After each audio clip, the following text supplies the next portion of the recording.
Hello mga palangga. So for today's video mga palangga, samahan niyo ako dahil nga naisipan kong gawan si mama ng hagdan langga dahil nag-aalala ako pag tag-ulan kasi sobrang dulas. So yan nga ang gagawin natin langga, no? Parang hinagdan-hagdan nga natin yan langga. Actually hindi ko alam paano gumawa. Pero tinry ko ang best ko langga kasi ayokong may mangyari sa mama ko. Dahil nga pag nag-uulan na dyan langga ay sobrang dulas. Kaya ayan, sariling diskarte ko yan langga at pagpasensyahan niyo na dahil babae lang ang gumawa, o 'di ba?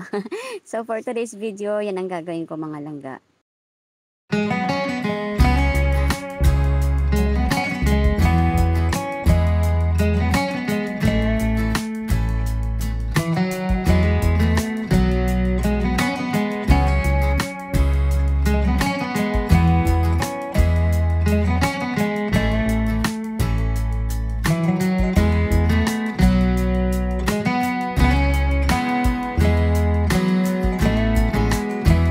So yan pala mga langga ang kubo ni mama at sa ilalim niyan mga manok niya at sa gilid niyan yung palaisdaan naman. So madali lang siya gawin langga, akala nyo lang yon pero mahirap yan. So yan pala yung aking mama langga at ang sabi ko, lagyan namin ng halaman sa gilid dahil parehas din siya sa akin langga. No? Pares pala ako sa kanya. Mahilig kami sa halaman at ang gaan ng aming mga kamay sa halaman. So ayan, nilagyan nga namin sa gilid ng halaman para mas maganda tingnan mga langga 'no, kasi ang ganda 'pag may halaman sa bahay, ewan ko ba basta masaya ako 'pag may halaman, lalo na 'pag namulaklak na siya.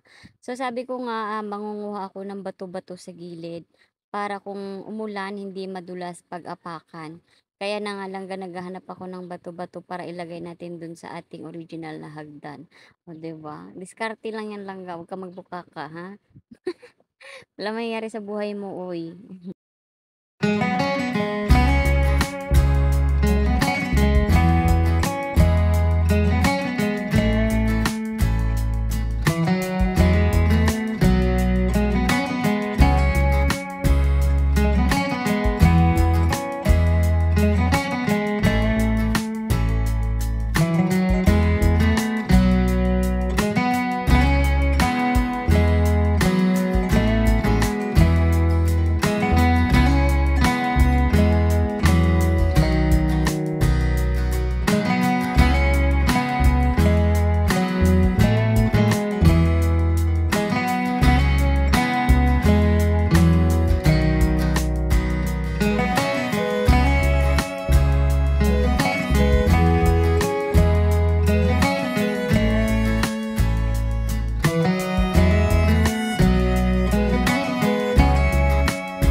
palangga na gawa natin. Yan. Nilagyan ko na rin ng halaman dito sa magkabilaan. At yung mga bato. At sa sunod na araw naman ito mga palangga dahil sobrang pagod ko na. So yung mga palangga. Bye mga palangga. Pagod na ako sobra. Bukas naman ulit.